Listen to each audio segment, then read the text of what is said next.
dari bahan batu, sedang nusub adalah batu karang tanpa bentuk tertentu, bahkan bisa jadi batu-batu biasa. Bahkan ada di antara mereka yang membuat patung-patung dari bahan makanan mereka, lalu bila mereka lapar mereka memakannya.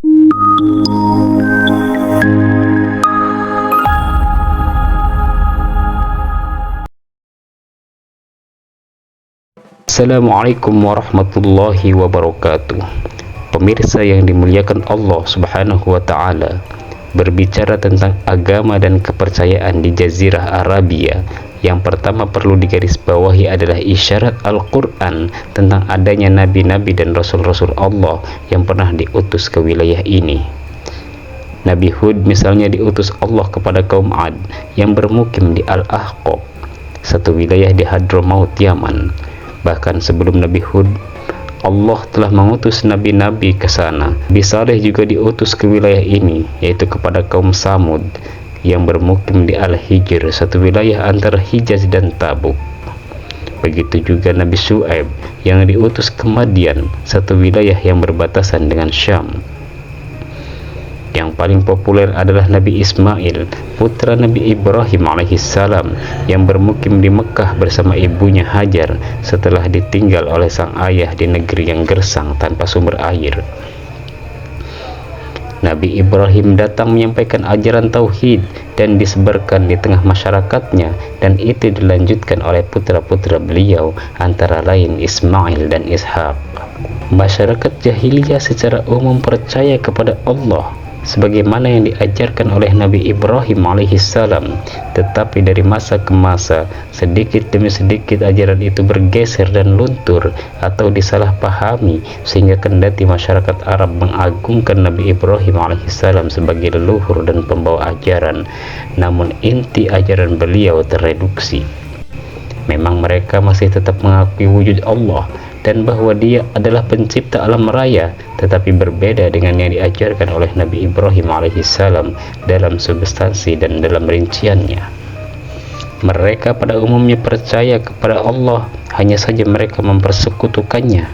Karena itu, jika mereka telah berada dalam kesulitan yang sangat besar, mereka meninggalkan berhala-berhala mereka lalu mengarah kepada Allah semata-mata. Masyarakat Arab masa jahiliyah tidak pernah mengingkari wujud Tuhan. Ini karena wujud Tuhan tertancap di dalam hati dan benak manusia normal.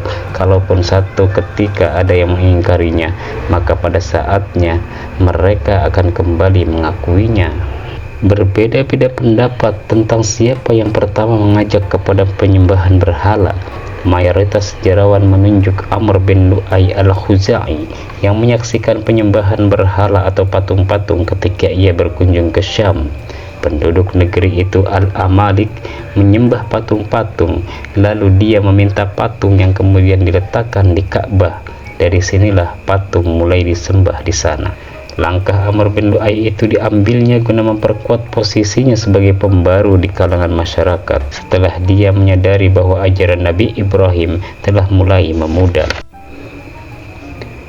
Pandangan lain menyatakan bahwa penyembahan berhala bermula ketika masyarakat Mekah yang begitu mengagungkan Ka'bah dan kota suci Mekah mengambil batu-batuan di sekitar tempat suci guna mereka bawa dalam perjalanan sebagai penghormatan dan obat kerinduan kepada Ka'bah. Ini kemudian sedikit demi sedikit berkembang sampai-sampai bukan lagi batu-batuan di sekitar Ka'bah yang mereka ambil, tetapi juga yang berada di tempat lain. Sembahan-sembahan kaum musyrik pada masa lalu umumnya sangat sederhana, bukan seperti sesembahan orang-orang Yunani kuno yang memiliki nilai artistik atau keindahan.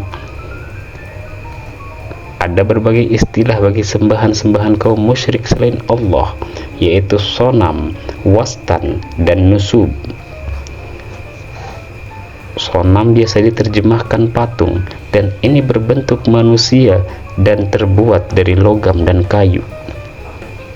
Wastan demikian juga, tapi ia dibuat dari bahan batu. Sedang nusub adalah batu karang tanpa bentuk tertentu, bahkan bisa jadi batu-batu biasa. Bahkan ada di antara mereka yang membuat patung-patung dari bahan makanan mereka, lalu bila mereka lapar mereka memakannya. Berhala yang mereka agungkan itu ada yang menjadi pujaan mayoritas suku dan ada juga yang khusus untuk suku tertentu. Sembahan-sembahan yang dipuja oleh mayoritas masyarakat Arab masa lalu adalah Al-Lat, yang berupa batu karang besar segi empat yang terukir dan diletakkan di satu ruangan dan disembah di Taif oleh suku Saqif. Mereka juga menetapkan lokasi-lokasi suci berkaitan dengan berhala ini, seperti halnya Ka'bah dengan Masjidil Haram atau Tanah Suci. Berhala lain adalah Al-Uzza, berupa pohon di sebelah timur Mekah. Ini amat diagungkan oleh suku Quraisy sampai-sampai salah satu nama yang mereka sukai buat anak-anak mereka adalah Abdul Uzza. Mereka menyembelih binatang-binatang untuk persembahan kepada berhala ini. Berhala ketiga adalah Manat. Ia adalah batu hitam yang mereka buatkan bangunan khusus yang mereka yakini sebagai berkuasa menetapkan aneka ketetapan, khususnya tentang kematian. Sembahan lain yang diagungkan oleh suku Quraisy adalah Hubal. Ia berbentuk manusia dan terbuat dari permata akik.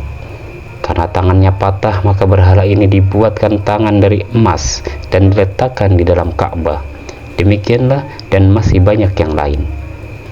Pemirsa yang dimuliakan Allah Subhanahu wa Ta'ala, itulah agama dan kepercayaan masyarakat jahiliyah menjelang kehadiran Nabi Muhammad SAW.